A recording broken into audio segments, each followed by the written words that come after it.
Hi, this is Aaron Wilson. The Texans' first organized team activity of the spring is in the books, and I have a lot of observations and takeaways from the Texans' practice I attended, and you guys have seen plenty of videos, I'm sure by now, of clips from practice, but let's get you into the details. I know that's what you big-time fans want to know, so let's start with biggest question I've had. CJ Stroud was limited in practice. He did the warm-up drills, and then he didn't throw. He watched as Davis Mills ran the first team and second team offense, and I don't think it's anything to be concerned about. It wouldn't surprise me if he was back practicing very soon, seemed to have no discomfort at all, and if he was having an injury, like many other players, they have minor injuries, they were held out of practice completely, and they were all in the training room. So some players are not here because it's voluntary, and emphasis on the word voluntary. You do not have to attend these practices. It's up to you as an individual. If you feel like you need to be there, you benefit from it. And some players chose not to attend. And some of them are established veterans that obviously have proven themselves in the NFL. But yeah, sticking with Stroud, and I guess we'll go through the who didn't practice since we began that way. With CJ, yeah, he seemed fine. He was doing some things before practice that if he'd had an upper body or lower body injury that was anything major, it would have shown up then because he's doing a lot of resistance training.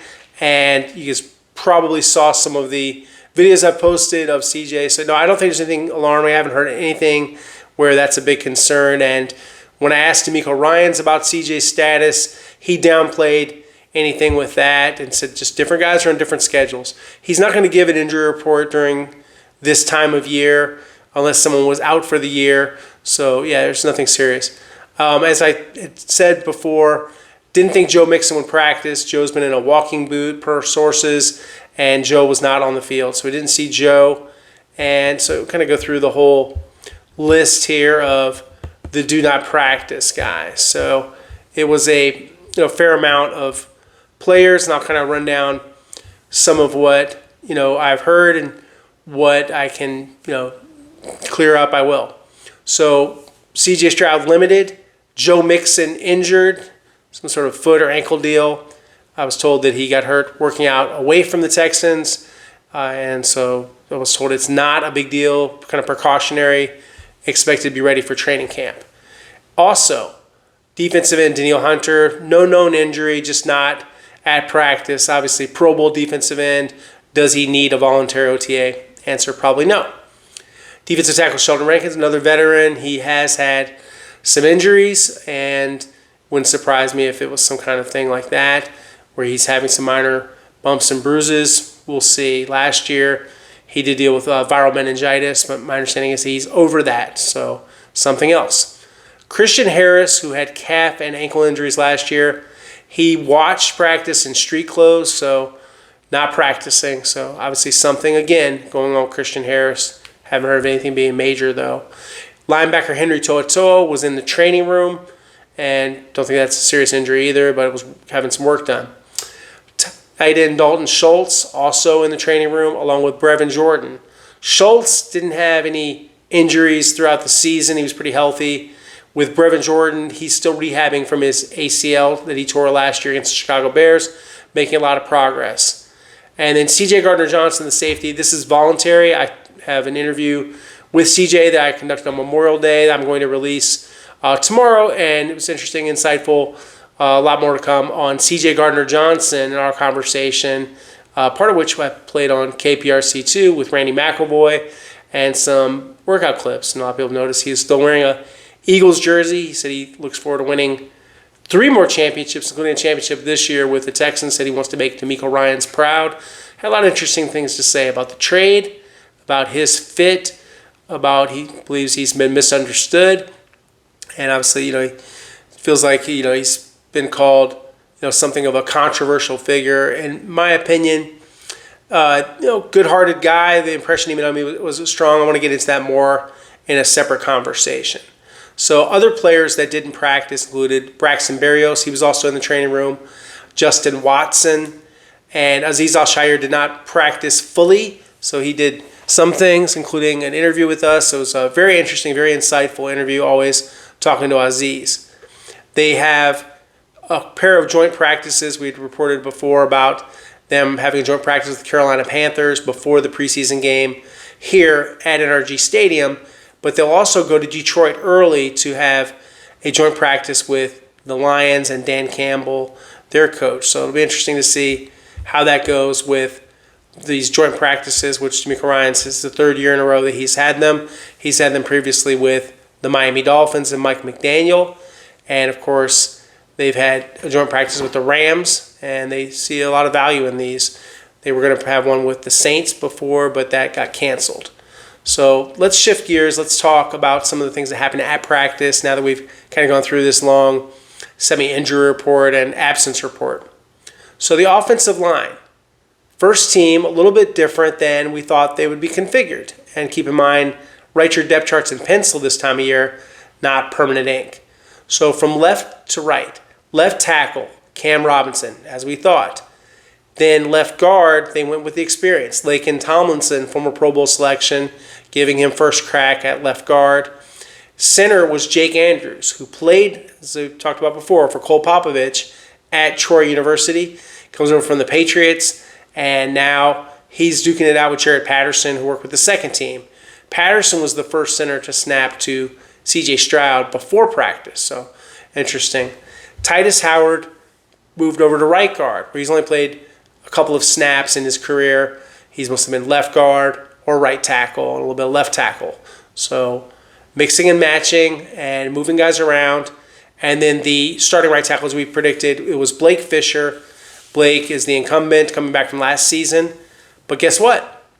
Massive rookie Ariante Ursary subbed in at left tackle and right tackle. So we saw a lot of mixing and matching with the offensive line. I think that's definitely a very interesting position to watch. So they had other changes too. So Juice Scruggs didn't play any center. He played left guard when he was lined up next to Ursary on the left side. Then Jared Patterson, I mentioned, he moved in at center. Ed Ingram, who they acquired from the Minnesota Vikings in a trade, played right guard. And then Austin Deculus played some right tackle, as did Ariante Ursary. So it was clear kind of that was the second team, the way they had this projected. But as DeMeco Ryans said to me, it's about finding the best five. And they are on a long path toward that, seeing which combinations play well together. And you're not going to be able to tell, as he said, in shorts. You need to do it when the pads are on, when you're hitting, all those kind of things. So, yeah, kind of going over some more parts of the offensive line. To me, it's a wide open competition. Expect a lot of updates on this, and it'll be a while. Even when they get into the season, the starting lineup could change because of injuries or performance. So I expect a lot of things to happen with the offensive line. But it's very intriguing because we have the most change there with an overhauled group. And it was kind of weird almost being out there in the field, not seeing Laramie Tunsil anymore, the 5-time Pro Bowl left tackle now, traded to the Washington Commanders. So some observations about the line. I thought Titus Howard was in good shape. Looked like he'd been definitely putting in the time this offseason. I thought Blake Fisher looked a little trimmer. Definitely looked like he was a little leaner than last season as a rookie. Not that he was that big, but I thought he looked good. Cam Robinson is not that impressive looking physically, but he's got quick feet. And he's got outstanding technique. Just moves really well. So interesting to see that. And, I thought, with Christian Kirk, kind of as advertised. It's called The Slot Magician by Nico Collins. It's a good line like that. Probably have to borrow that one. And definitely a guy that catch a lot of passes, get up the field in a hurry. So can Jalen Knoll, another good slot performer. Jaden Higgins is almost as big as Nico Collins in terms of height. I think they're really kind of neck and neck. And he's about 8 pounds less than Nico, but he's younger. And I thought he looked really good, really outstanding, in terms of how he ran his routes. And, as Nico gave him high praise, he said, that boy is nice, man. So, yeah, he liked what he saw from the rookie. That's their first time playing some football together. On the other side let's stay on this side of the football. Cade Stover, he is ahead of his recovery schedule, had shoulder surgery. Of course, you remember he had the appendectomy he came back from, and he made some catches. It was good to see him out there, and he took advantage of the extra reps that were available with no Dalton Schultz or Brevin Jordan practicing. And then shifting to the other side of the football, Kamari Lassiter was a standout on defense. Twice they tried to throw to Nico Collins, the Pro Bowl wide receiver. This is Davis Mills. And they were good throws, and twice the locksmith, as Kamari's nicknamed himself, he batted it away. So it was just an example of it's not just Derek Stingley Jr., the all-pro corner. It's also a case of having an outstanding corner opposite him. It's a great tandem to have Kamari Lassiter and Derek Stingley Jr. And then saw some playmaking from Kalen Bullock wearing his new number 2 jersey. And this is a good development, not shocking, but Jalen Petrie had told me right before he signed his contract that there was some chance that he may have to miss some time in the spring, but he wound up being available. So he's ahead of schedule in his recovery from a torn pectoral that ended his season last year. So just a really encouraging thing to see, to have Jalen Petrie out there, number 5, run around. Of course, he'll have his youth football camp this week, so I look forward to being there, and he's great with the kids, so it'll be interesting to see Jalen and his interactions having a youth football camp. So, yeah, looking around, just kind of everything that went on. There were a couple other guys that made some plays. I saw Jalen Reed knock away a pass and thought he looked good. Was impressed with Woody Marks and his footwork. He's got really good feet. He's an elusive guy. I thought John Mechie, again, he's got to catch the football a little bit better. There were some tough ones for him to corral, but he didn't bring them in. So a couple of plays he could have made. And you guys know how competitive it is at the receiver position between having an Xavier Hutchinson back and the John Mechie III, and adding in Justin Watson and drafting 2 receivers high in the draft, and Jaden Higgins in the 2nd round, and then 3rd round Jalen Knoll, and adding Christian Kirk, of course, via a trade from the Jacksonville Jaguars. So they put a lot into the receiver position. So how is he going to keep up? And it was just interesting to watch. On punt returns, a lot of guys did punt returns. Derek Stingley Jr., Jalen Knoll, Christian Kirk, and you had Jahar Jordan return some punts, so that was good to see. And then you had a lot of guys just lining up all over the place. But, yeah, it was a interesting rotation there with special teams. And, of course, long snapper is under competition with Tucker Addington, the veteran, working against Austin Brinkman. So we'll see how those guys fare as they vie to be the replacement for John Weeks, former Pro Bowl long snapper, now plying his trade for the San Francisco 49ers. So very interesting to see.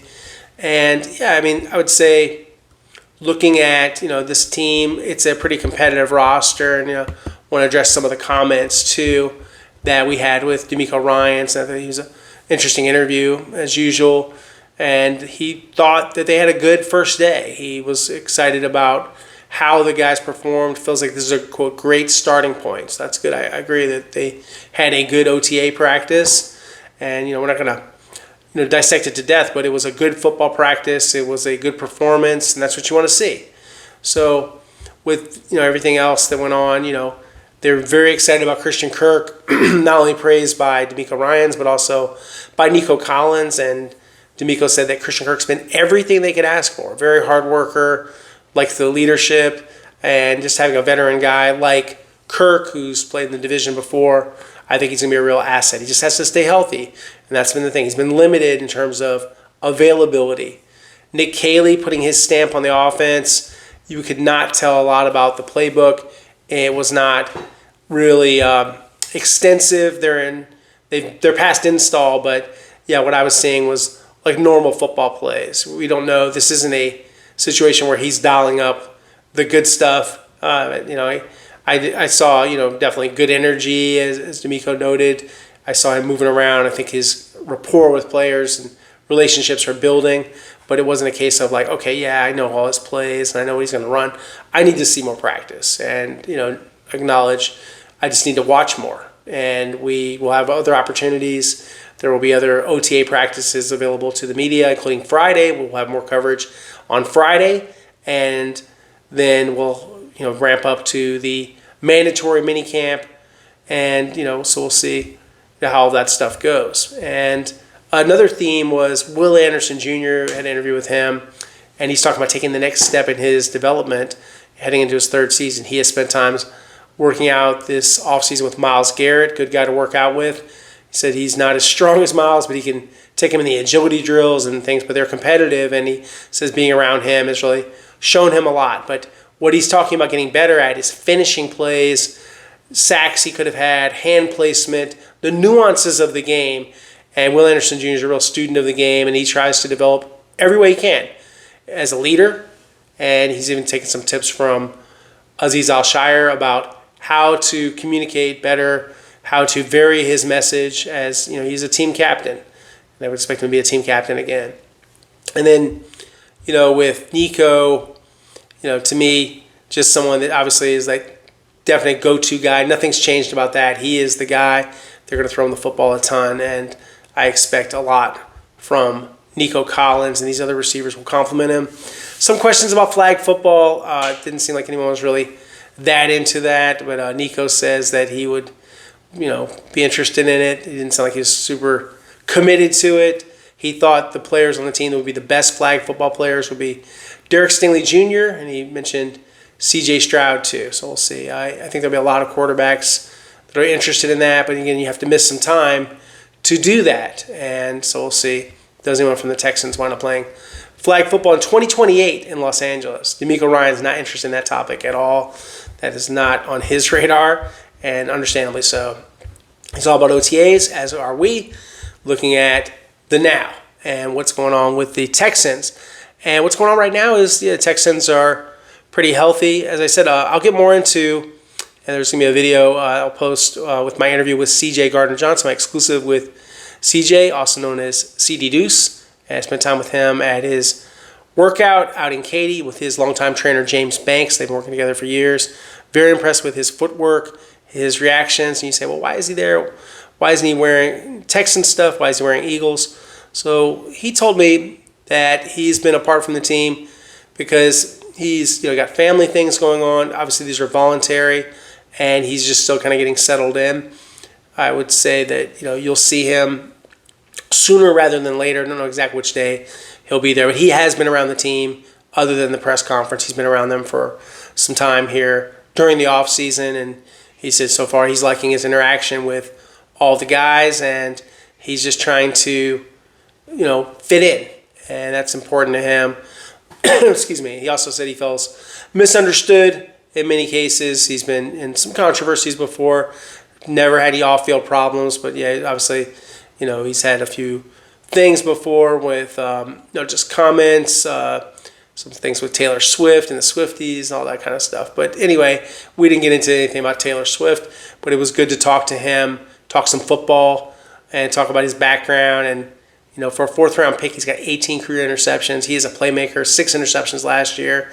And he discussed the trade, too. So we'll get into all of that. I promise to bring that to you guys soon. Just kind of had a few things to take care of. And, with writing schedule and all of that for KPRC, www.click2houston.com.